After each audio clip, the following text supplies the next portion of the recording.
या निवडणुकीच्या संदर्भात बोलत असताना या निवडणुका कशा करता लढवायच्या, या निवडणुका लढवण्याचं प्रयोजन काय, निवडणुका लढवण्यासाठी आपण जीवाचं रान करतो, हाडाची काढा आणि रक्ताचं पाणी करतो, हे कशा करता की आपला समाज, आपलं गाव, आपला परिसर, आपला तालुका, आपला जिल्हा, आपलं राज्य हे विकासातून पुढे जावं, आपल्या सर्व नागरिकांची सेवा व्हावी, याकरता या सर्व आपण ग्रामपंचायतीपासून पंचायत समिती, जिल्हा परिषद, विधानसभा आणि लोकसभा या निवडणुका लढवत असतो. आणि या लढवत असताना ज्या निवडणुकीचं नेतृत्व आपण करतो, त्या निवडणुकीला सामोरं जात असताना या कोल्हापूर जिल्ह्यातल्या निवडणुका तुमचे आणि आमचे समर्थ नेते, राज्याचे वैद्यकीय शिक्षण मंत्री माननीय नामदार हसन मुश्रीफ साहेब यांच्या समर्थ नेतृत्वाखाली आपण निवडणुका लढवत आहोत. गेली कित्येक वर्ष आम्ही त्यांच्या नेतृत्वाखाली निवडणूक लढवतो आणि या निवडणुकीमध्ये आपले उमेदवार यशस्वी होतात. हा इतिहास आहे. कारण काय यशस्वी होतात की आमचं नेतृत्व जे आहे, त्या नेतृत्वानं आपल्यावर जे संस्कार केलेले आहेत की स्वतःच्या खिशात हात घालून समाजाचं काम करायचं, दुसऱ्याच्या खिशात हात घालण्याचं काम आपण करायचं नाही. आणि त्यामुळेच येणाऱ्या प्रत्येक निवडणुकीमध्ये राष्ट्रवादी काँग्रेस पक्षाचा कार्यकर्ता हा यशस्वी होतो. ही आजपर्यंतचा इतिहास आहे आणि इथून पुढचा देखील हाच इतिहास राहणार आहे. मित्रांनो, 1995 पासून गडिंग्लज तालुक्याला खरं विकासाचं वळण लागलं. आता ज्याने आपलं मनोगत व्यक्त केलं त्यांनी सांगितलं तर साहेब, आमचे नेते स्वर्गीय बाबासाहेब कुपेकर हे देखील कारडेवाडीच्या सारख्या 500 लोक वस्तीच्या गावातून सरपंच पदापासून राज्याच्या विधानसभेच्या अध्यक्ष पदापर्यंत पोहोचले.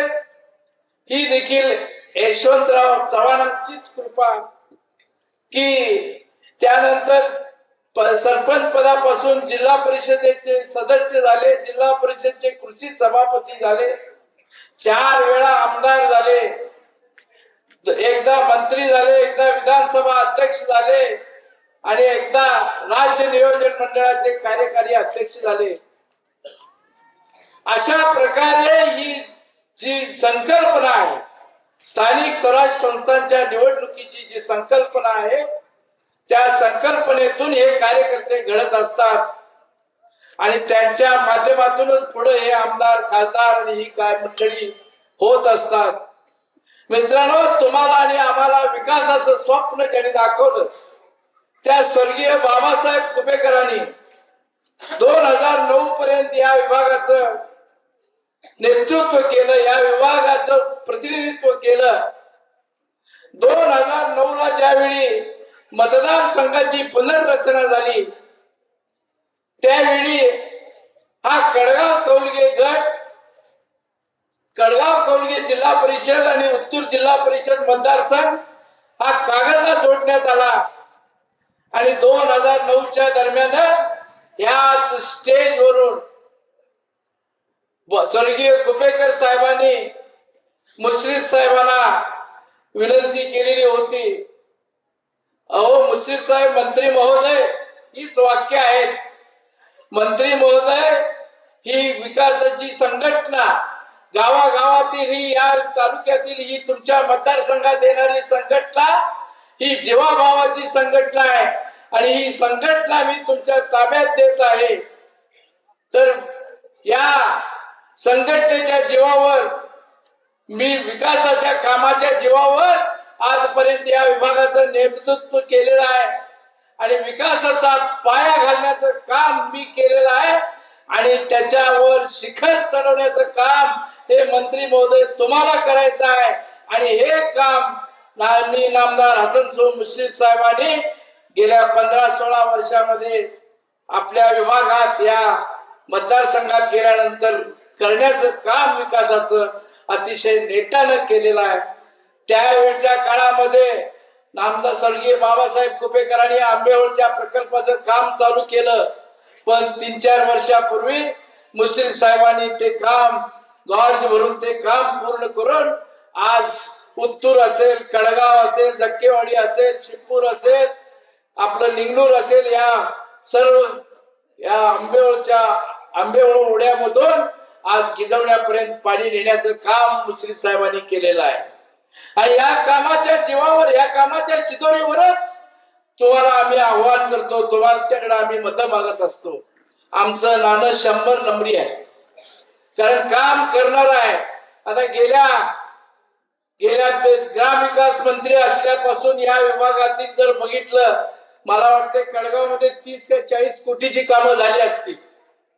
काय सतीश, 30 का 40 कोटीची कामं कडगाव गावातले आणि गावाबाहेरचे जाणारे सगळे पानंद रस्ते आता डांबरीकरण झालेले आहेत. कुठलाही रस्ता असा राहिला नाही की आम्ही आता इथून करंबळीला देखील जाऊ शकतो, इकडून जक्केवाडी शिपूर मार्गे करंबळीला जाऊ शकतो, वळकडूनही करंबळीला जाऊ शकतो. अशा प्रकारे सर्व रस्त्यांचं काम, पाणी योजनेचं काम हे मुश्रीफ साहेबांच्या आणि सतीश पाटील साहेबांच्या माध्यमातून पूर्ण झालेलं आहे. विकास कामांच्या बाबतीत साहेबांना सांगितलेलं काम कुठेही कमी केलेलं नाही, कुठलंही काम राहिलेलं नाही. त्याचबरोबर कडगाव कौलगे जिल्हा परिषद मतदारसंघात आज ते पुस्तक जे छापलेलं आहे, त्या पुस्तकाला पानही कमी पडली असतील असं मला वाटतंय. कारण इतकं विकासाचं काम मुश्रीफ साहेबांनी आणि सतीश पाटील साहेबांनी या विभागात केलेलं आहे. या विकास कामांच्या जोरावरच आम्ही आपल्या निवडणुकीला शैलजाताई जात आहेत किंवा प्रियांका देसाई या विभागातून पंचायत समितीचं नेतृत्व करत आहेत. तर मला एवढंच सांगायची माझी इच्छा आहे की हे सगळं केलेलं काम तुमच्या समोर आम्ही ठेवलं. समोरच्या बाजूला काय बघण्याची गरज नाही की ग्रामीण भागामध्ये राष्ट्रवादी काँग्रेस हा भक्कमपणे उभा आहे. प्रत्येक गावागावामध्ये आपली व्होट बँक तयार आहे की गेली कित्येक वर्ष 95 पासून आजपर्यंत या विभागामध्ये काम करत असताना कडगाव आणि त्या परिसरातील जनता ही राष्ट्रवादी काँग्रेस पक्षाच्या पाठीशी आजपर्यंत भक्कमपणे राहिलेली आहे. त्यात कुठल्याही प्रकारची तिळमात्र शंका नाही. गावच्या इतर लहानसहान निवडणुकामध्ये इकडे तिकडे होतं, पण ज्यावेळी विधानसभा आणि लोकसभेची निवडणूक होते त्यावेळी पक्षाच्या उमेदवाराला पाठिंबा देण्याचं, पाठबळ देण्याचं काम कडगाव आणि कडगाव परिसरातील जनतेने केलेलं आहे. आणि तोच धागा पकडून तुम्हाला हात जोडून आम्ही नतमस्तक होऊन तुम्हाला विनंती करतो, कारण भविष्यामध्ये परत विकासाचा गाडा हा पुढे न्यायचा असेल, भविष्यामध्ये विकास कामं जास्त संख्येनं आपल्याकडे व्हायची असतील तर आपल्याकडे ही साखळी असावी लागते. कारण ग्रामपंचायत, पंचायत समिती, जिल्हा परिषद, विधानसभा आणि लोकसभा ही साखळी आहे, निधीची साखळी, विकासाची साखळी आहे.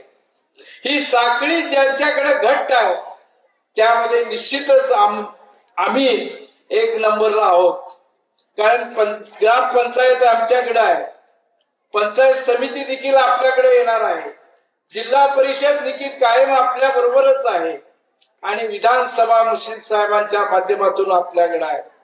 त्यामुळं निधी देणारा वाढपी हा आपला आहे आणि वाढपी असला तरच मटणाची 2 फोडी ज्यादा आपल्याला मिळतात आणि जर वाढपी आपला नसेल तर मिळत नाही.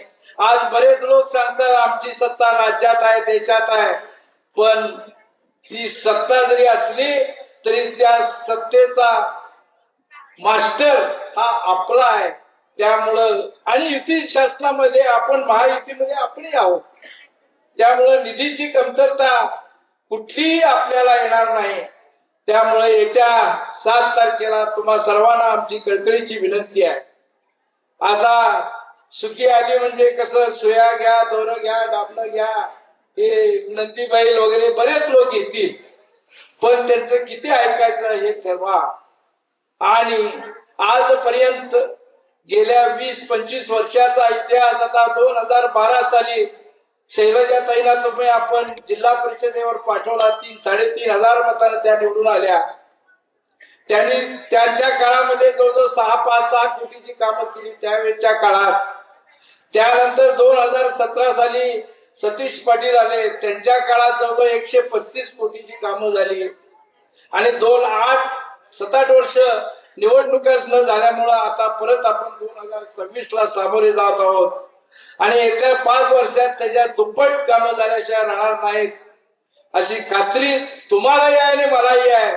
त्यामुळं माझी तुम्हाला कळकळीची आणि याची आग्रहाची विनंती आहे, येत्या 7 तारखेला घड्याळ या चिन्हासमोरचं बटन दाबून या तिन्ही या विभागातल्या उमेदवारांना प्रचंड आणि प्रचंड मतानं विजयी करावं एवढीच विनंती करतो आणि थांबतो. जय हिंद, जय महाराष्ट्र.